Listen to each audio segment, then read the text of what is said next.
कहानी की शुरुआत में हमें एक फैमिली को दिखाया जाता है। विकी ने एक बेटी को जन्म दिया था जिससे वो बहुत प्यार करती थी। उसका जो पति है एंडी, वो भी बहुत खुश है। अब ये दोनों बेटी को सुला देने के बाद अपने कमरे में चले जाते हैं, लेकिन उसी समय इनके बच्चे के कमरे में आग लग जाती है और इस चीज के बारे में एंडी को मालूम चल जाता है। एंडी भाग करके अपनी बेटी के कमरे में जाता है और उस आग को बुझाने लगता है। आग को बुझा देने के बाद वो अपनी बेटी को आग से दूर कर देता है और उसी समय एंडी की आंख खुल जाती है। दरअसल वो सपना देख रहा था। एंडी की बेटी, जिसका नाम चार्ली है, वो अब काफी बड़ी हो चुकी है। जब एंडी अपनी बेटी के पास आता है तब चार्ली उनसे कहती है कि मुझे अंदर से बहुत ही अजीब महसूस हो रहा है। तो एंडी कहता है कि जब तुम्हें ऐसा कभी भी महसूस हो तो तुम्हें किसी और पर ध्यान देना है ताकि तुम्हारा ध्यान उस पर से हट सके। कुछ समय के बाद यहाँ पर विकी भी आ जाती है और ये लोग साथ में बैठ करके नाश्ता करते हैं। अगले दिन सुबह में हम एंडी को देखते हैं जो एक लड़की का इलाज कर रहा था। इस लड़की को नशे की लत लग चुकी है और ये अपने काम पर ज्यादा ध्यान नहीं दे पाती है। एंडी कहता है कि मैं तुम्हारे सारे प्रॉब्लम को ठीक कर दूंगा, जिसके बदले में वो $100 मांगता है। हालांकि लड़की को विश्वास नहीं हो रहा था कि वो उसकी प्रॉब्लम को ठीक भी कर सकता है, लेकिन जब एंडी उस लड़की की आंखों में देखता है तो कुछ जादू जैसा होता है और इसके तुरंत बाद उस लड़की का शरीर पूरी तरीके से अच्छा महसूस होने लगता है। वो खुद एंडी से कहती है कि पहले से मुझे बहुत अच्छा लग रहा है। इसके बाद वो एंडी को $100 देती है और यहाँ से चली जाती है। अब ये पावर इस्तेमाल करने की वजह से शायद एंडी को प्रॉब्लम होता है। इसी वजह से ही कुछ समय के बाद उसकी आंखों से खून निकलने लगता है। खैर, अब अगले सीन में हमें चार्ली को दिखाया जाता है जो अपने स्कूल में खेल रही थी। खेलते वक्त पीछे से एक लड़का आ करके चार्ली को बॉल से मार देता है। इसी वजह से वो बहुत गुस्सा हो जाती है, लेकिन वो अपने गुस्से पर कंट्रोल करती है और भाग करके वॉशरूम में चली जाती है। वहाँ पर जाने के बाद वो सारे नल को चालू कर देती है। उसकी जो टीचर थी वो उसे शांत करने के लिए उसके पीछे पीछे आती है। यहाँ पर उसकी टीचर को मालूम चलता है कि चार्ली ने अपने आप को वॉशरूम में बंद करके रखा है। वो जैसे ही चार्ली को पुकारती है तभी वो अपने दरवाजे को पीटने लगती है और कुछ समय के बाद अचानक वॉशरूम के अंदर ही तेज धमाका होता है और आग लग जाती है। यह सब देख करके टीचर बहुत डर गई थी और वो फौरन स्कूल में ही पुलिस बुला लेती है। चार्ली के माता पिता भी स्कूल में आते हैं और उसके इस हरकत के बारे में उन्हें बताते हैं। एंडी कहता है कि आगे से मैं ध्यान दूंगा, वो दोबारा ऐसी गलती नहीं करेगी। घर चले जाने के बाद विकी एंडी से कहती है कि हमें उसे सच बता देना चाहिए। अगर उसे सच पता होगा तो वो अपने पावर्स को सही तरीके से इस्तेमाल करेगी, वरना अगर वो जहाँ भी गुस्सा हो जाएगी वहाँ पर इस तरीके से नुकसान होता रहेगा। जिसके बाद एंडी कहता है कि हम उसके पावर्स के बारे में उसे नहीं बता सकते हैं, उसे बहुत बुरा लगेगा, इसलिए हमें अब ये जगह छोड़ करके यहाँ से जाना होगा। सही वक्त आ जाने के बाद उसे खुद पावर्स के बारे में मालूम चल जाएगा। तभी यहीं पर चार्ली आ जाती है और वो पावर वाली बात को सुन लेती है। इसके बाद उसकी माँ उसके पावर के बारे में उसे बताने लगती है। वो अपने बेटे को बताती है कि तुम्हारे पास बहुत अजीब किस्म की पावर है, वो पावर हमारे पास भी है, इसलिए वो तुम्हें मिला है। यह सुनने के बाद चार्ली को बुरा लगता है। वो कहती है कि मैं एक मॉन्स्टर हूँ, मैं नॉर्मल इंसान नहीं हूँ। वो गुस्सा हो जाती है और उसके इस गुस्से की वजह से उसकी माँ के हाथ में आग लग जाती है। उसी समय चार्ली फौरन फोन लेकर के पुलिस के पास कॉल करने लगती है। तभी एंडी कहता है कि पुलिस के पास फोन मत करो, तुम्हारी माँ बिल्कुल ठीक है। अगर पुलिस आ गई तो हम सभी लोग फंस जाएंगे और हम लोग पकड़े जाएंगे। सीन कट करके हमें DSI के हेडक्वार्टर को दिखाया जाता है। यहाँ पर हमें मालूम चलता है कि एंडी और उसके परिवार के ऊपर कोई नजर रख रहा है। वो DSI की कैप्टन है और उसका नाम हैकलिन है। एंडी की लोकेशन मालूम चल जाने के बाद वो एक इंसान के पास संपर्क करती है। उस इंसान का नाम थॉमस है और हैकलिन उससे कहती है कि तुम्हें मेरे लिए उस बच्ची को पकड़ना होगा। इधर विकी का हाथ जल जाने की वजह से उसे बहुत ज्यादा तकलीफ हो रहा था। एंडी उसके हाथों पर मलहम पट्टी करता है। तभी विकी कहती है कि चार्ली डिस्टर्ब हो चुकी है, तुम्हें उसे लेकर के बाहर मूवी देखने के लिए जाना चाहिए। एंडी उसकी बात मानता है और वो चार्ली को लेकर के बाहर मूवी देखने के लिए चला जाता है। इन दोनों के चले जाने के तुरंत बाद घर के अंदर थॉमस आ चुका था। थॉमस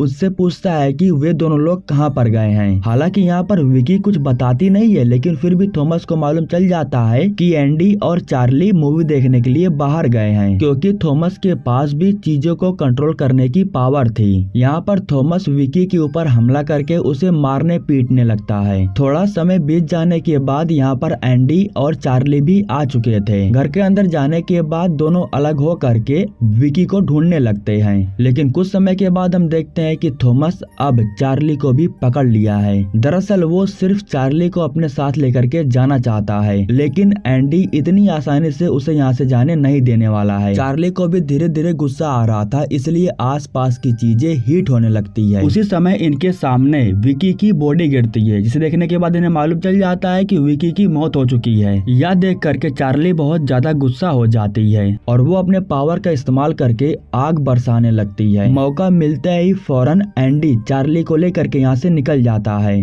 अगले दिन हमें दिखाया जाता है कि जब एंडी कार में सो रहा था तो चार्ली बाहर खेलने के लिए चली जाती है। उसे एक सामान दिखाई देता है, जिसके बाद वो अपनी पावर से उस सामान को नीचे गिरा देती है। इसके बाद जब वो दूसरी तरफ जाती है तो उसे वहाँ पर एक बिल्ली दिखाई देती है। वो बिल्ली के साथ में खेलना चाहती थी, लेकिन वो चार्ली के हाथों पर पंजा मार देती है। इसी वजह से चार्ली को गुस्सा आता है और वो अपने गुस्से पर कंट्रोल नहीं कर पाती है। वो उस बिल्ली को भी जला करके राख कर देती है। तभी यहाँ पर उसके पिता उससे कहते हैं कि तुम्हें अपनी पावर्स को सही तरीके से इस्तेमाल करना होगा, तुम्हें अपने गुस्से पर कंट्रोल करना होगा, तुम बेवजह ही किसी की जान नहीं ले सकती हो। हमें तब तक भागना होगा जब तक हम उन लोगों से दूर नहीं चले जाते हैं। अगर तुम उनके हाथों में आ गई तो वे लोग तुम्हारे ऊपर ढेर सारा एक्सपेरिमेंट करेंगे। अब ये लोग यहाँ पर अपनी कार को छोड़ देते हैं और लिफ्ट के सहारे आगे जाने की कोशिश करते हैं, क्योंकि अगर ये लोग कार को अपने साथ लेकर के जाएंगे तो शायद पकड़े भी जाएंगे। कुछ समय के बाद इनके पास एक कार आकर के रुकती है।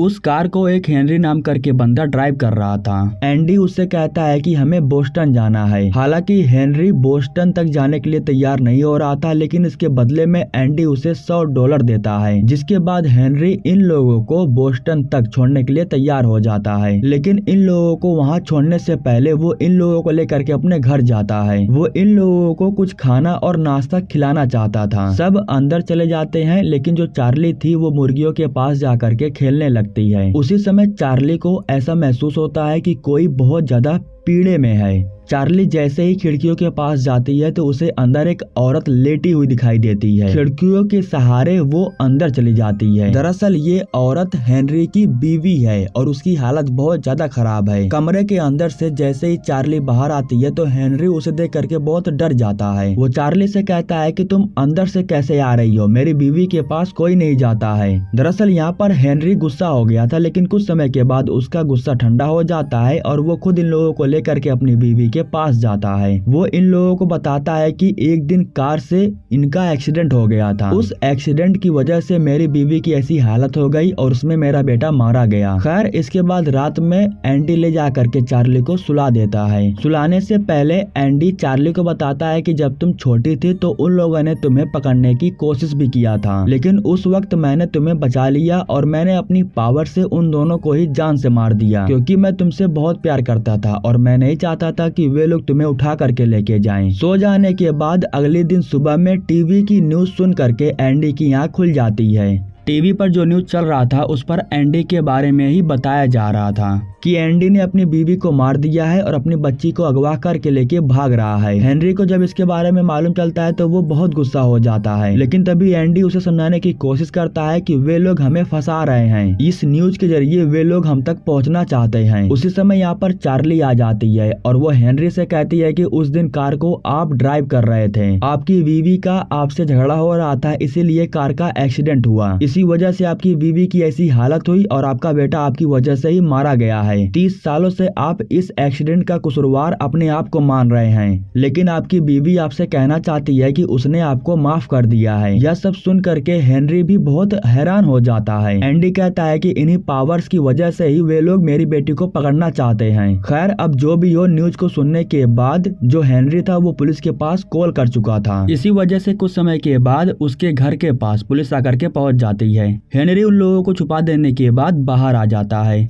और जैसे ही वो झूठ बोलने के लिए बाहर पुलिस के पास आता है, ठीक उसी समय यहाँ पर थॉमस आकर के पहुंच चुका था, जो सभी पुलिस वालों को शूट करके उन्हें जान से मार देता है। आखिरी में जब हेनरी घर के अंदर भाग करके जा रहा था तो वो उसके पैरों पर शूट कर देता है। यह देख करके चार्ली को गुस्सा आता है और वो काफी जोर से चिल्लाती है, जिसकी वजह से घर के अंदर आग लग जाती है और एक तेज धमाका होता है। दरअसल चार्ली बाहर हेनरी को बचाने के लिए आई थी, लेकिन अब जैसे ही एंडी थॉमस को देखता है तो वो अपनी बेटी को यहाँ से भागने के लिए कहता है। हालांकि थॉमस चार्ली के ऊपर नजर रख रहा था, लेकिन एंडी उसे अपनी पावर से गायब कर देता है। दरअसल एंडी ने एक छलावा क्रिएट कर दिया था, इसी वजह से अब थॉमस को नहीं पता है कि चार्ली किस तरफ गई है। थॉमस आकर के एंडी के ऊपर हमला करता है और उसी समय यहाँ पर DSI के सभी एजेंट आ जाते हैं। वे लोग फौरन अपनी आंखों में लेंस पहन लेते हैं ताकि इनके पावर का उन पर असर ना हो। अब इसके बाद ये लोग एंडी और थॉमस को पकड़ करके अपने साथ लेकर के चले जाते हैं। ये लोग थॉमस को लेकर के अपने कैप्टन हैकलिन के पास जाते हैं। यहाँ पर हैकलिन थॉमस के ऊपर बहुत गुस्से में थी, क्योंकि उसे चार्ली की जरूरत थी और वो चार्ली को नहीं पकड़ पाया। जिसके बाद थॉमस बताता है कि उसके पिता का दिमाग उसकी बेटी के साथ कनेक्ट है। अगर पिता यहाँ पर आ गया है तो बेटी भी खुद चल करके यहाँ पर आ जाएगी। इसके बाद हैकलिन जा करके एंडी से मिलती है और उसे कहती है कि तुम्हें अपनी बेटी को यहाँ पर बुलाना होगा। एंडी कहता है कि भूल जाओ, मैं ऐसा कभी नहीं करूँगा। यहाँ पर एंडी अपनी पावर से ये देखने की कोशिश कर रहा था कि इस समय चार्ली है कहाँ पर। चार्ली जो कि इस समय जंगल में थी, लेकिन उसे DSI हेडक्वार्टर का परछाई दिखाई देता है, जिससे चार्ली को मालूम चल जाता है कि उन लोगों ने उसके पिता को ले जा करके वहीं पर बंद करके रखा है। चार्ली हेडक्वार्टर की तरफ जाने लगती है, लेकिन रास्ते में कुछ लड़के मिल जाते हैं जो उसे भला बुरा बोलने लगते हैं, जैसे कि उसने क्या पहन करके रखा है और वो कितनी गंदी लग रही है। लेकिन यहाँ पर जो चार्ली थी वो इन लड़कों को अपने कंट्रोल में करती है और कंट्रोल करने के बाद इन लड़कों के पास जो सामान थी वो जरूरत के हिसाब से अपने पास रख लेती है। इनके एक साइकिल को लेने के बाद वो समुद्र के किनारे जाने लगती है, क्योंकि जो हेडक्वार्टर था वो समुद्र के किनारे पर ही था। चार्ली जैसे ही अंदर जाती है तो वो दरवाजे को तोड़ने के लिए अपनी पावर का इस्तेमाल करती है। जैसे ही वो अपने पावर का इस्तेमाल करती है तो कैमरे के जरिए गार्ड को मालूम चल जाता है कि चार्ली यहाँ करके पहुँच चुकी है, जिसके बाद अब सभी लोग चार्ली के पीछे पड़ जाते हैं। चार्ली जैसे ही बढ़ करके आगे जाती है तब वो एक कमरे में अपने पिता को देखती है। यहाँ पर एंडी जब चार्ली को देखता है तो वो उससे कहता है कि आखिर तुम यहाँ पर क्यों आ गई। चार्ली कहती है कि मुझे आपका मैसेज मिला, और वो मैसेज एंडी ने नहीं बल्कि थॉमस ने किया था। उसी समय यहाँ पर हैकलिन आ जाती है और वो चार्ली से कहती है कि अगर तुम अपने आप को मेरे हवाले कर देती हो तो मैं तुम्हारे पिता को छोड़ दूंगा। लेकिन एंडी कहता है कि तुम इसकी बातों को मत सुनो, तुम अपनी पावर का इस्तेमाल करो और जला दो सब कुछ। चार्ली ये काम करने के लिए तैयार नहीं हो रही थी, क्योंकि वो अपने पिता को बचाना चाहती थी। लेकिन इसके बाद एंडी खुद अपनी पावर का इस्तेमाल करता है और चार्ली को आग लगाने के लिए उसे खुद से ही मजबूर कर देता है, यानी कि एक प्रकार से वो अपनी बेटी को कंट्रोल कर लेता है। इसके बाद चार्ली अपने पावर का इस्तेमाल करती है और इस तरीके से दोनों ही जल करके मारे जाते हैं। वो सारे दरवाजे को अनलॉक कर देती है, जिसकी वजह से यहाँ थॉमस भी आजाद हो जाता है।